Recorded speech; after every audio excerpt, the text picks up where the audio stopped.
Hi guys, isang napakagandang bahay naman po at affordable sa karamihan ang matutunghayan po natin sa episode na ito.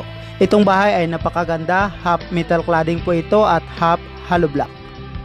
Affordable po ito sa karamihan dahil nagkakahalaga lamang po ito ng 150,000 pesos, materials and labor. Itong bahay po pala ay pagmamayari ni Sir RG Tulang.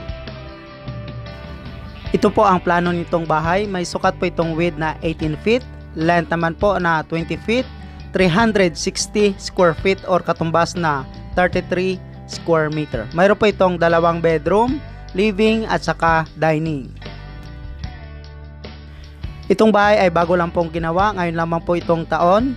Itong bahay po pala ay located at Barangay Upper Calaisan, Kidapawan City, Philippines.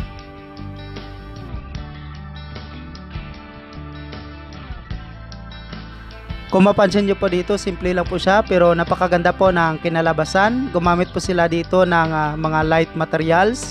Katulad na lang po sa trusses nito ay gumamit po sila ng good lumber. Sa roofing naman po nito ay gumamit po si Sir dito ng galvanized iron.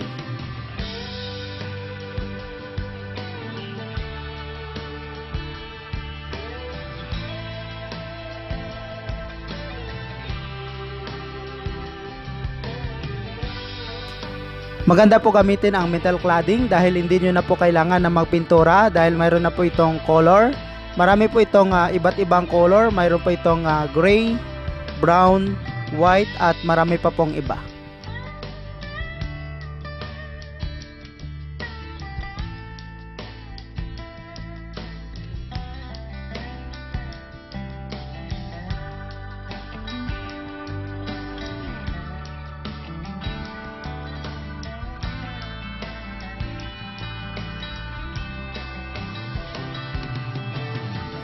Sa sukat na 18 by 20 feet, mayroon po itong dalawang bedroom, living at saka dining. Gagawa pa po dito si Sir ng extension para po sa kitchen nito at saka toilet and bath.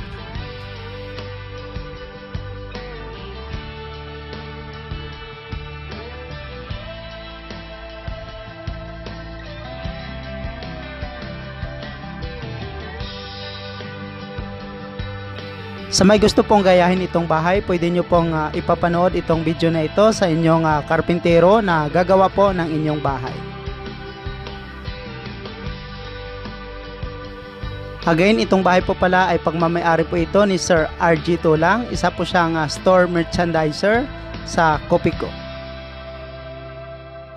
Ito po ang kanyang fruit of labor sa pagtatrabaho po bilang isang store merchandiser.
Ito po ang division para po sa dalawang bedroom sa loob ng bahay. Sa ngayon ay ginagawa pa po ito.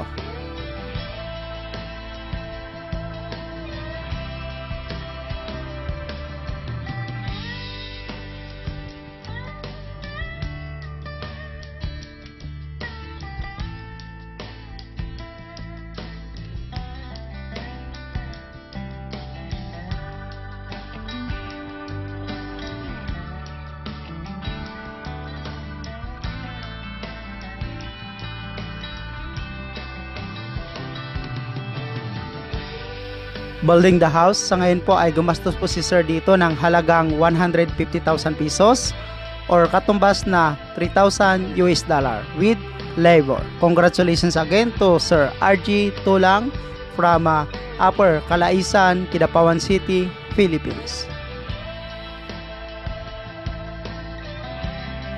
Sa may gusto pong gayahin itong bahay, ito po ang floor plan po nito. May sukat pong 18 by 20 feet.